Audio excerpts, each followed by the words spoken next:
Kaugnay pa rin ng EDSA Rebuild Project, pinamamadali ni Senator Raffy Tulfo ang paglalatag ng mga alternatibong ruta para maibsan ang matinding traffic.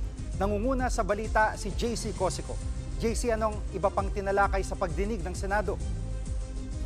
Jiggy, dapat ang mailabas sa publiko sa lalong madaling panahon yung roadmap ng alternate routes para nga sa EDSA rebuilding sa June 13. Yan po ang sinabi na Senator Raffy Tulfo sa pagdinig kanina ng Senate Committee on Public Services kasama ang Public Works and Finance. Ayon naman sa MMDA ay meron ng mga alternate routes gaya ng mabuhay lanes na published na, pero yung mga dagdag ng mga kalsada ay kanilang fina-finalize pa hanggang sa ngayon.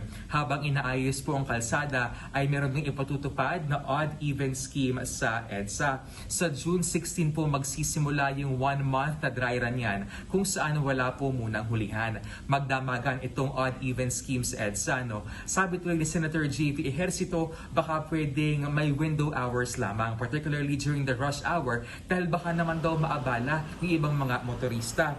Doon naman sa usapin ng NCAP, naniniwala po yung MMDA na makakatulong nga ito sa pagpapalawagan ng ating mga kalsada at they will also add the additional CCTV cameras na may AI capability para nga po rito sa NCAP. Question tuloy ni Senator Tulfo, baka naman daw magtanggal o mag-retrench ng mga traffic enforcers ang MMDA. Ang sabi ng ahensya, posible daw pero hindi pa sa ngayon dahil nga daw as we speak, they only have 350 na CCTV cameras installed para nga sa NCAP at yan daw ay hindi pa rin sapat para nga mabantayan ang lahat ng kalsada under their jurisdiction.